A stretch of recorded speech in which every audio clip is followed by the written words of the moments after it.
बातें करते हम खेतों की और उसके रखवाली की, बाग बगीचा फल फूलों और फसलों की हरियाली की। हम बीजों की बातें करते उत्तम जल संसाधन की, हम तकनीकी बातें करते फसलों के उत्पादन की। हर किसान का सपना सच हो जीवन सुखद बनाने को, गाँव-गाँव के हर आंगन का प्यारा सा ये दर्शन। कृषि दर्शन, कृषि दर्शन, कृषि दर्शन, कृषि दर्शन, कृषि दर्शन, कृषि दर्शन, कृषि दर्शन, कृषि दर्शन। नमस्कार, जोहार। कृषि दर्शन कार्यक्रम में आप सभी किसान भाई बहनों का स्वागत है। खेती बाड़ी से जुड़ी हुई तरह तरह की नई नई जानकारियों के साथ हम आपके बीच आते हैं और आपके लिए ढेरों जानकारियां लेके आते हैं। आज भी आपके लिए कुछ खास जानकारियां हम लेके आए हैं। कार्यक्रम की शुरुआत हो चुकी है, तो चलिए सबसे पहले देख लेते हैं कृषि समाचार। नमस्कार, कृषि समाचार में आपका स्वागत है। मैं हूं मृदुला। आइए देखते हैं आज कृषि समाचार में क्या है खास। गेहूं फसल से बेहतर उपज के लिए यूरिया का करें छिड़काव। अनुदान पर कृषि सिंचाई योजना का मिलेगा लाभ। ओल की खेती के लिए अनुशंसित प्रभेद में लगाएं गजेंद्र। अब समाचार विस्तार से। गेहूं फसल से बेहतर उपाय के लिए यूरिया का छिड़काव करें, साथ ही समय पर सिंचाई करते रहें। इससे उपज में वृद्धि होती है और अच्छी आमदनी होती है। प्रधानमंत्री कृषि सिंचाई योजना एवं मिनी स्प्रिंकलर सिंचाई प्रणाली का लाभ किसान अनुदान पर ले सकते हैं। इसके लिए प्रखंड कृषि पदाधिकारी पलामू के कार्यालय में संपर्क कर सकते हैं। मिनी स्प्रिंकलर सिंचाई प्रणाली से कम पानी में अधिक क्षेत्रों में सिंचाई किया जा सकता है और फसल उत्पादन में वृद्धि के साथ उत्पादन लागत में भी कमी आती है। किसान भाई, यदि आप बतख पालन कर रहे हैं तो अंडा और मांस दो उद्देश्यों को ध्यान में रखकर बतख के नस्ल का चुनाव करें। अंडे के लिए खाकी कैम्बल, इंडियन रनर और नागेश्वरी और मांस के लिए व्हाइट पैकिंग चाइना डक का चयन करना लाभकारी है। जी किसान भाइयों, अगर आप अंडे के लिए बतख का नस्ल का चुनाव करना चाहते हैं तो इसमें खाकी कैम्बल, इंडियन रनर और नागेश्वरी इन सब नस्लों का चुनाव कर सकते हैं। अगर आप बतख पालन मांस के लिए करना चाहते हैं तो इसमें आप भिगोबा सुपर जैसे वाइट पैकिंग की एक वैरायटी है, वाइट पैकिंग भी अपने कर सकते हैं, चाइना डक कर सकते हैं, इसके अलावा मस्कोवी का चुनाव कर सकते हैं। ओल की खेती से अधिकाधिक उत्पादन लेने के लिए 500 ग्राम बीज प्रति गड्ढा या 140 क्विंटल बीज प्रति हेक्टेयर लगाएं। कतार से कतार के बीज की दूरी 60 सेंटीमीटर और बीज से बीज की दूरी 60 सेंटीमीटर रखें। बेहतर उत्पादन के लिए गजेंद्र विधान कुसुम श्री पद्मा लगाएं। ओल की खेती के लिए अच्छे जल निकास वाली बलुई दोमट मिट्टी उपयुक्त है। 40 सेंटीमीटर व्यास एवं गहराई वाले गड्ढे खोदकर उसमें ऊपर की मिट्टी, गोबर खाद और उर्वरक मिलाकर गड्ढे को भर दें। साथ ही आवश्यकता अनुसार सिंचाई करते रहें। आज की विशेष जानकारी है सब्जी फसलों में लाल मकड़ी कीटों के रोकथाम के बारे में। सब्जी फसलों में लाल मकड़ी कीट लगने का खतरा रहता है। इस कीट के प्रकोप से उपज पर प्रतिकूल प्रभाव पड़ता है। किसान भाई, सब्जी फसलों में लाल मकड़ी कीट के नियंत्रण के लिए डाइकोफॉल या इथियान नामक दवा की 18.5 मिलीलीटर मात्रा में नीम का साबुन या नीम का तेल मिलाकर घोल बनाएं और फसल पर छिड़काव करें। अब मिलते हैं एक सफल किसान से। आज जो किसान है वे खेती योग्य कम जमीन होते हुए भी अच्छी उत्पादन कर लेते हैं। उनका मानना है कि खेती की तकनीक पर ध्यान दी जाए तो कम जमीन में भी अच्छी उपज हो सकती है। उनका पूरा परिवार खेती पर ही निर्भर है। वे खेती से ही अपने परिवार का भरण पोषण कर रहे हैं। बूट, प्याज, लहसुन, खेती बाड़ी में तो दवाई, मैंद, यही सब बीज में डालने के। अभी का खेती बढ़िया है। पहले कम था। हाँ, तो पहले ये सब बीज नहीं मिला। और अब एक नजर राज्य के 5 प्रमुख शहरों के मौसम के मिजाज पर। आज राज्य के 5 प्रमुख नगरों के अधिकतम और न्यूनतम तापमान कुछ इस प्रकार दर्ज किए गए। रांची का अधिकतम तापमान 36 डिग्री सेल्सियस और रहा। कृषि समाचार में आज इतना ही। अगले दिन अगले अंक में फिर मुलाकात होगी कुछ ताजा तरीन खबरों के साथ। तब तक के लिए दीजिए इजाजत। नमस्कार, जोहार। किसान भाइयों, आप देख रहे थे कृषि समाचार, जहां पे खेती बाड़ी से जुड़ी हुई तरह तरह की जानकारियों का लाभ लिया, मौसम के मिजाज के बारे में जाना और मंडी का कैसा रहेगा हाल वो भी जाना। अब वक्त तो चला छोटे से विराम का। आप कहीं मत जाइएगा, क्योंकि विराम में छुपा है छोटा सा संदेश। भारत सरकार का हर प्रयास किसानों को दे रहा है एक नई आस। देश के किसानों की खुशहाली और उन्हें आत्मनिर्भर बनाने के लिए भारत सरकार समर्पित है। प्रधानमंत्री श्री नरेंद्र मोदी जी के नेतृत्व में कृषि क्षेत्र में किए गए निरंतर प्रयासों के फलस्वरूप देश खाद्यान्न व बागवानी के क्षेत्र में आत्मनिर्भर हो चुका है और देश में दलहन का उत्पादन भी बढ़ा है। इसी तरह भारत सरकार ने खाद्य तेलों के उत्पादन को बढ़ाने के भी अनेक प्रयास किए हैं। इसी क्रम को आगे बढ़ाते हुए माननीय प्रधानमंत्री श्री नरेंद्र मोदी जी के नेतृत्व में भारत सरकार ने दूरदर्शी निर्णय लेते हुए राष्ट्रीय खाद्य तेल मिशन ऑयल पाम की शुरुआत की है। इस मिशन से देश भर के किसानों को बहुत लाभ मिलेगा। कृषि के पूंजी निवेश में वृद्धि होगी, खाद्य तेल आयात पर देश की निर्भरता कम होगी और रोजगार के नए अवसर पैदा होंगे। खाने के तेल में आत्मनिर्भरता के लिए अब राष्ट्रीय खाद्य तेल मिशन ऑयल पाम का संकल्प लिया गया है। इससे किसानों को तो सीधा लाभ होगा ही, गरीब और मध्यम वर्ग के परिवारों को सस्ता और अच्छी क्वालिटी का तेल भी मिलेगा। यही नहीं, ये मिशन बड़े स्तर पर रोजगार का निर्माण करेगा। इस मिशन के अंतर्गत ऑयल पाम का रकबा और पैदावार बढ़ाने पर जोर देने के लिए सरकार ने 11,000 करोड़ रुपए से अधिक की सहायता राशि निर्धारित की है। मिशन के तहत सरकार ने ऑयल पाम की खेती के लिए रोपण आदि की सहायता में बढ़ोतरी करते हुए पहले मिलने वाले 12,000 रुपए प्रति हेक्टेयर को बढ़ाकर 29,000 रुपए प्रति हेक्टेयर तक कर दिया है। ऑयल पाम के पुराने बागों के पुनरुद्धार के लिए 250 रुपए प्रति पौधा के हिसाब से विशेष सहायता दी जा रही है। पौधारोपण सामग्री की कमी दूर करने और बीजों की पैदावार करने वाले बागों को भी सहायता दी जाएगी। इसके तहत 15 हेक्टेयर ऑयल पाम उद्यान के लिए 80 लाख रुपए तक की सहायता राशि दी जाएगी। इसके अलावा नर्सरी विकास के लिए 40 लाख रुपए तक तय किए गए हैं। पूर्वोत्तर और अंडमान राज्यों के लिए विशेष सहायता का भी प्रावधान है। ऑयल पाम के किसान ताजे फलों के गुच्छे यानी FFB का उत्पादन करते हैं, जिनकी वर्तमान में कीमतें अंतर्राष्ट्रीय मूल्यों में उतार चढ़ाव के आधार पर तय होती हैं। पहली बार केंद्र सरकार ताजे फलों के गुच्छे की कीमत के लिए किसानों को आश्वासन दे रही है। ये व्यवहार्यता मूल्य यानी VP कहलाएगा, यानी किसानों को कोई घाटा नहीं होने दिया जाएगा। व्यवहार्यता मूल्य VP तय करने की शुरुआत 1 नवंबर से होगी और अगले वर्ष 31 अक्टूबर तक जारी रहेगी। इसे ऑयल पाम वर्ष कहा जाएगा। इस योजना के तहत वर्ष 2025-26 तक ऑयल पाम का रकबा 6.5 लाख हेक्टेयर सृजित करने और कच्चे ऑयल पाम की पैदावार वर्ष 2025-26 तक 11.20 लाख टन पहुंचाने का लक्ष्य निर्धारित किया गया है। सरकार के इस महत्वपूर्ण निर्णय से देश में ऑयल पाम की खेती करने वाले किसानों में विश्वास पैदा होगा और वे खेती का रकबा बढ़ाएंगे। इस तरह पाम ऑयल का उत्पादन भी बढ़ेगा, जिससे किसानों की आय बढ़ेगी और ग्रामीण अर्थव्यवस्था भी सुदृढ़ होगी।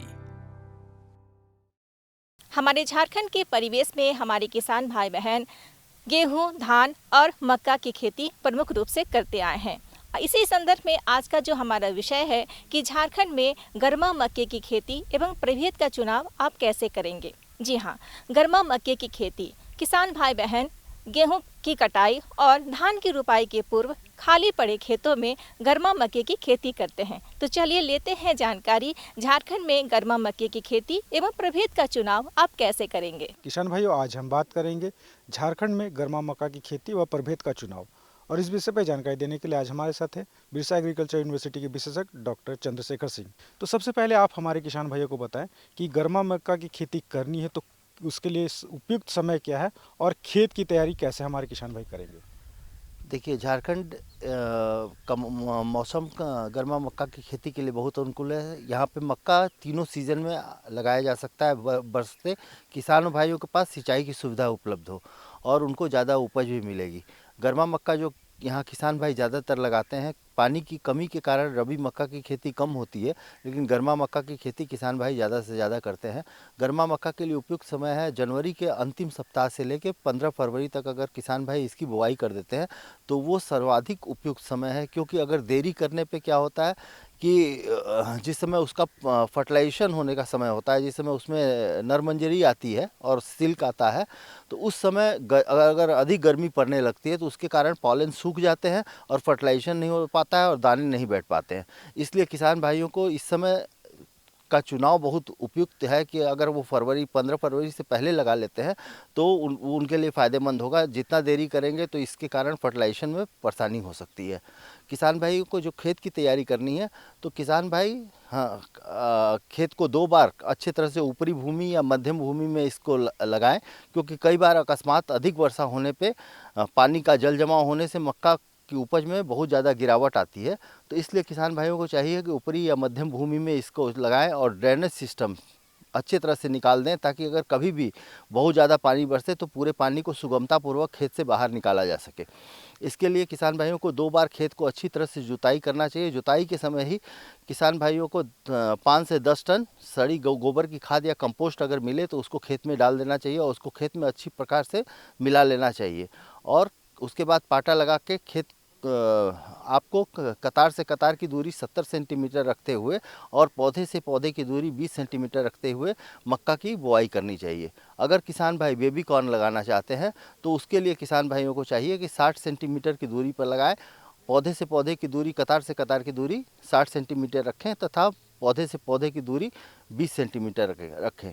और अगर किसान भाई पॉपकॉर्न या स्वीट कॉर्न लगाना चाहते हैं तो उसके लिए किसान भाइयों को 70 सेंटीमीटर और 20 सेंटीमीटर दूरी को ही अपनाना चाहिए, तो उनको ज़्यादा फायदा होगा।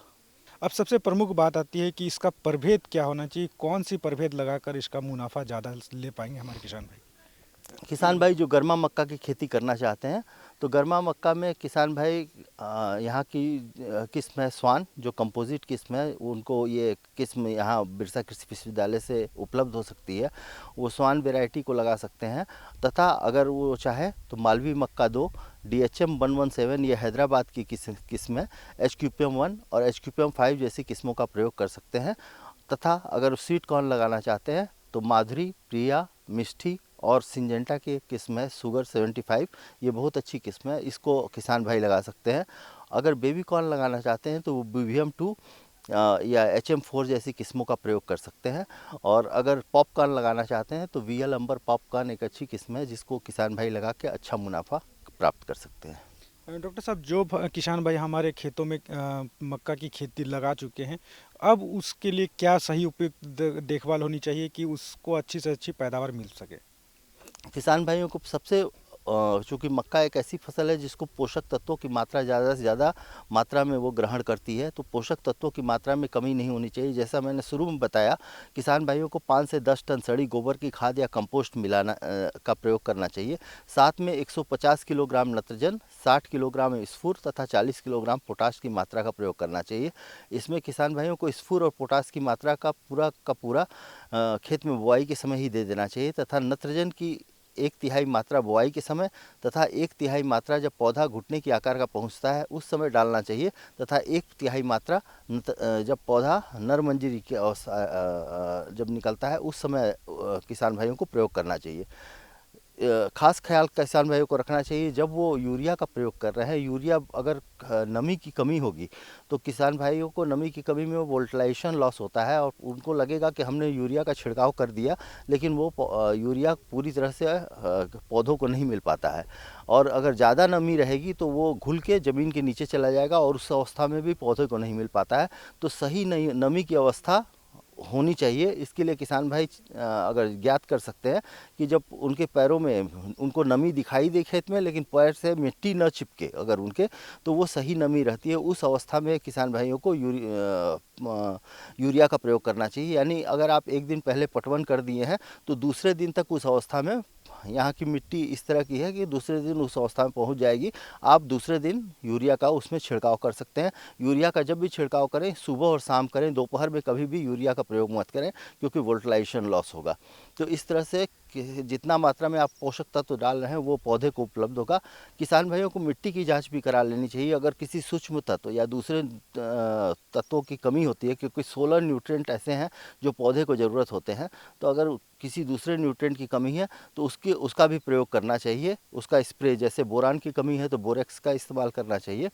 हाँ, जिंक की कमी है तो जिंक सल्फेट का प्रयोग करना चाहिए, तो उसका स्प्रे कर सकते हैं या शुरू में डाल सकते हैं आप बुआई के समय, तो इससे किसान भाइयों को फ़ायदा होगा। साथ ही अगर गर्मा मक्का की खेती कर रहे हैं तो दूसरा सबसे महत्वपूर्ण है सिंचाई, क्योंकि सिंचाई अगर सुविधा नहीं है तो गर्मा मक्का का उत्पादन घटेगा और आपको सिंचाई का ध्यान रखना चाहिए। खासकर जब पौधा सीडलिंग स्टेज में है, नी हाई जब घुटने के आकार का पहुंच जाता है उस समय, क्योंकि उस समय आपको खाद भी डालनी होती है, और पौधा जब नर मंजरी की अवस्था में पहुंचता है तो वो सबसे ज़्यादा सेंसिटिव स्टेज है, क्योंकि फर्टिलाइजेशन उस समय होता है। तो उस समय से लेके जब तक फर्टिलाइजेशन नहीं हो जाता है तब तक आपको नमी खेत में बनाए रखनी होती है, और दाना भरते समय भी अगर खेत में हल्की नमी आप बनाए रखेंगे तो दाने पुष्ट बनेंगे और किसान भाइयों को ज़्यादा से ज़्यादा उपज प्राप्त होगी। तीसरी महत्वपूर्ण इसमें बात यह है कि खरपतवार की समस्या गर्मा और रबी में कम होती है, लेकिन खरपतवार की समस्या के कारण गर्मा मक्का की भी उपज में गिरावट आती है। तो किसान भाइयों को चाहिए कि खेत की अगर वो 2 बार निराई गुड़ाई करते हैं तो उससे उनको फ़ायदा होगा, लेकिन अगर किसान भाई केमिकल कंट्रोल करते हैं बीज का तो उससे उनको ज़्यादा फ़ायदा होगा। किसान भाइयों को चाहिए कि एट्राजीन एक केमिकल है, बहुत सस्ता है, बाज़ार में उपलब्ध है। किसान भाइयों को चाहिए कि एट्राजीन 1 किलोग्राम प्रति हेक्टेयर की दर से बुआई करने के 1 से 2 दिन बाद वो अपने खेत में इसका छिड़काव कर दें। उससे उनको निश्चित रूप से खरपतवार की समस्या से फ़ायदा मिलेगा और किसान भाइयों को ज़्यादा उपज प्राप्त होगी। डॉक्टर साहब, चलते चलते आप हमारे किसान भाइयों को और क्या सुझाव देंगे कि गर्मा मक्का की खेती करके कैसे वो अधिक से अधिक मुनाफा ले पाएंगे?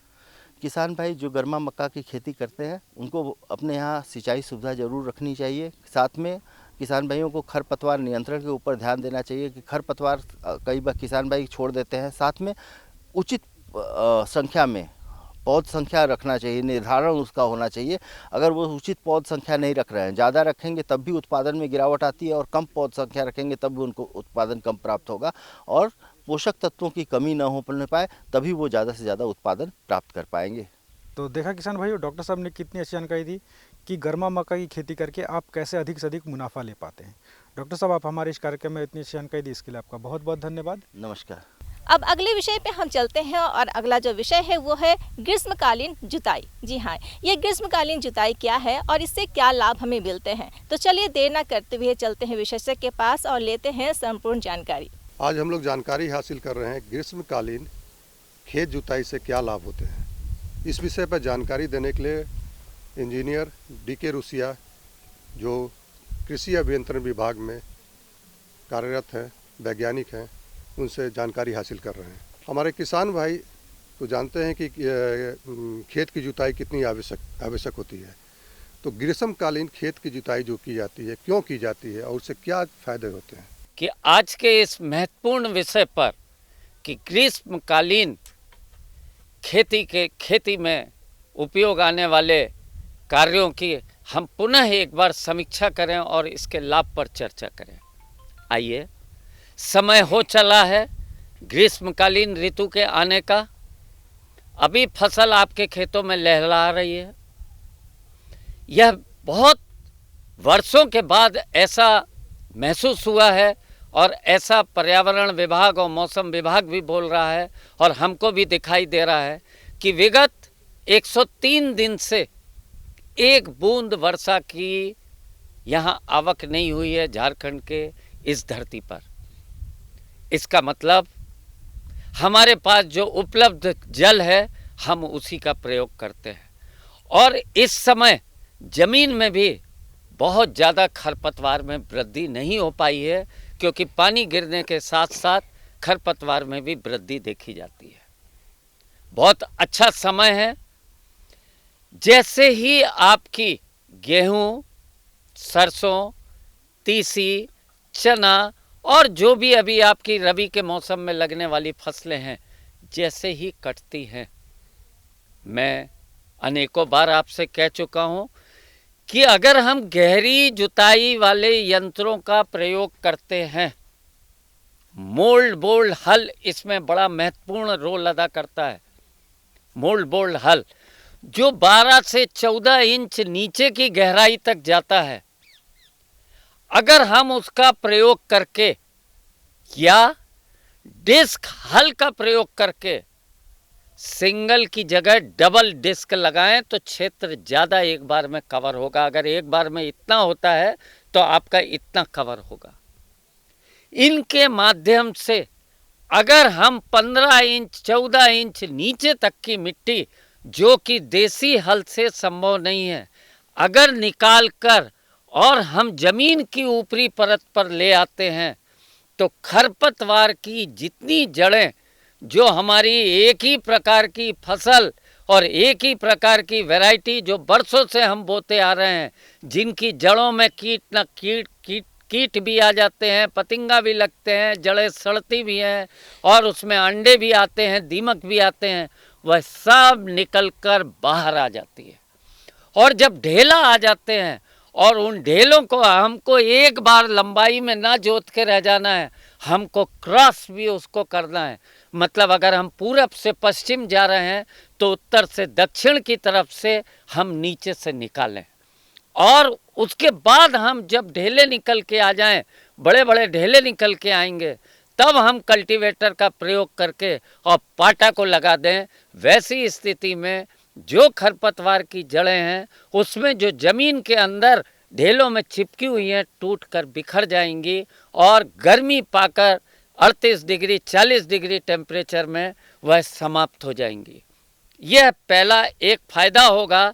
इससे बड़ा फायदा ये होगा कि जब हम खरीफ की खेती करेंगे, चाहे अरहर लगाएंगे, चाहे हम धान लगाएंगे और चाहे हम मकई की फसल लगाएंगे, तो हमको खरपतवार में बहुत कम वृद्धि मिलेगी, जो किसानों का एक बहुत बड़ा खर्चा को, लागत को, जो खेती में आने वाली कमियों को, जो लागत है मूल्य को, उसको बहुत कम करती है और पैदावार को भी बढ़ाती हैं।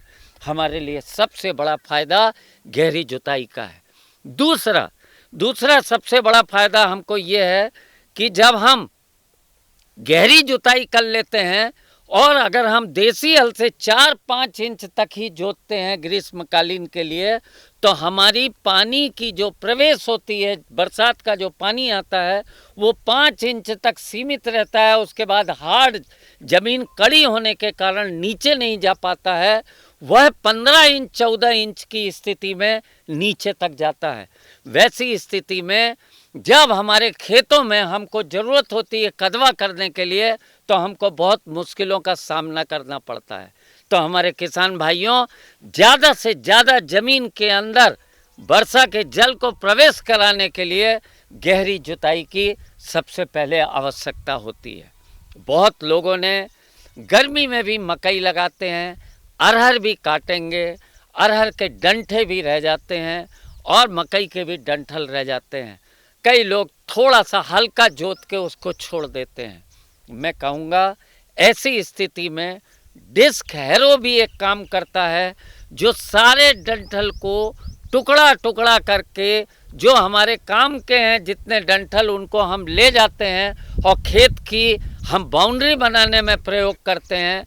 हम जानवरों को भी खिलाने के लिए उसको गला के, उबाल के और उसमें नमक गुड़ मिला के, सीरा मिला के हम जानवरों को भी खिलाते हैं। उसके बाद भी जो बच जाते हैं तो हम उनको खेतों में कट करके और वहीं डिस्क हैरो के माध्यम से छोड़ देते हैं। ऐसा करने से जब बरसात का पानी गिरता है, यह सड़ते हैं, तो खेतों की उर्वरा शक्ति भी बढ़ती है और खेतों की ताकत बढ़ती है, जिससे हमको रासायनिक खादों का प्रयोग भी कम करना पड़ता है। तो हमारे किसान भाइयों, डिस्क हैरो का भी प्रयोग करें। यह सूखे ढेलों को भी तोड़ने के लिए बहुत अच्छा कारगर यंत्र है और हम इसका प्रयोग करके बहुत ज़्यादा ज़मीन को मजबूत और किफ़ायती और अपने खेती के लिए काम लायक बना सकते हैं। दूसरा कि जब हम पहली पानी गिरने के बाद जब हम उसमें जुताई करेंगे तो हम बहुत हल्का महसूस करेंगे और हमारी जुताई कर देने से दो फायदे और होते हैं कि जो ज़मीन में उर्वरा शक्ति मौजूद है वह खरपतवार को ऊपर ना ले जाने में हमारी मिट्टी में मिलकर नष्ट हो जाती है। और जब हम धान लगाने का हमारा समय आता है, कदवा करने का, उस समय हम देखेंगे और जब मिट्टी जांच में आपको मालूम पड़ेगा कि हमने सीधी जुताई की थी बरसात के समय में, उस मिट्टी की जांच और जो हमने गर्मा में जुताई की थी, ग्रीष्मकालीन जुताई की थी, उस मिट्टी की जांच करने में हमको उर्वरा शक्ति ज़्यादा मिलती है। यही हमारे लिए महत्वपूर्ण है। हमको पाई पाई खेतों में बचा के अपने मुनाफे को थोड़ा सा आगे बढ़ाना है। यही ग्रीष्मकालीन जुताई के हमारे महत्वपूर्ण फायदे होते हैं किसान भाइयों। दूसरा, जब हम कदवा करते हैं तो हमारा बहुत अच्छे समय पे कदवा हो जाता है और जब हम रोपाई करते हैं तो बहुत आसानी से रोपाई होती है। एक महिला 300 वर्ग मीटर से ज़्यादा प्रतिदिन नहीं रोप पाती है, 300 से 400। स्टेट मैकेनाइजेशन, राज्य मशीनीकरण, कृषि मशीनीकरण योजना में अनेक लाभकारी योजनाएं दी हैं, जिसमें मोल्ड बोल्ड हल भी उपलब्ध है और आप मोल्ड बोल्ड हल को खरीदें, अनुदान पर आपको प्राप्त होगा। इन प्रत्येक इंडिविजुअल मतलब एक अकेला किसान भी अगर लेना चाहे तो 2 लाख रुपए तक के इम्प्लीमेंट अगर वो लेता है तो 1,60,000 की उसको सब्सिडी है, 40,000 रुपए उसको अपने लगाने होंगे और 1,60,000 सरकार भरेगी। अगर ग्रुप में आप जाना चाहते हैं तो 6.25 लाख तक के इक्विपमेंट हैं, जिसमें ग्रुप के किसानों को 1.25 लाख रुपए केवल लगाने होंगे और 5 लाख रुपए का सरकार का उसमें अपना योगदान है, जिसमें छोटा ट्रैक्टर भी शामिल है। और अगले 23-24 की योजना में जैसा मुझे ज्ञात हो रहा है कि बड़ा ट्रैक्टर भी आने की संभावना है। आइए सरकार की योजना और इन अनुदानों का लाभ उठाकर अपनी खेती को सुदृढ़, टिकाऊ और फायदेनुमा बनाने में हम सब एक दूसरे का सहयोग करें। डॉक्टर साहब, आपने हमारे किसान भाई को बहुत विस्तार से अच्छी जानकारियाँ दी, इसके लिए आपका बहुत बहुत धन्यवाद। और सभी किसान भाइयों को मेरे तरफ से, डॉक्टर साहब की तरफ से जोहार, नमस्कार। अब वक्त तो चला आपसे विदा लेने का, लेकिन विदा लेने से पहले हम बताना चाहेंगे हमारा पता, ताकि कृषि जगत से जुड़ी हुई कोई भी सुझाव या फिर कोई भी सवाल हो तो आप हमें खत लिख सकते हैं। तो इसके लिए नोट कीजिए हमारा पता कार्यक्रम कृषि दर्शन, कृषि प्रकोष्ठ द्वारा केंद्र निदेशक, दूरदर्शन केंद्र, रातू रोड, रांची, पिन संख्या 834001। इसी के साथ आप हमारे साथ फेसबुक और ट्विटर के साथ भी जुड़ सकते हैं। वैसे तो हमारे किसान भाई बहन बहुत ही व्यस्तता के साथ अपना जीवन व्यतीत करते हैं, जिस कारण हमारे प्रसारण समय पे हमारे इस कार्यक्रम को नहीं देख पाते हैं। तो इसके लिए आप कभी भी कहीं भी यूँ कहें कि खेतों में काम करते हुए हमारे इस कार्यक्रम को यूट्यूब के माध्यम से देख सकते हैं। तो चलिए आज के अंक के लिए बस इतना ही। अगले अंक में बहुत जल्द होगी मुलाकात कुछ खास जानकारियों के साथ। तब तक के लिए दीजिए इजाज़त। नमस्कार, जोहार।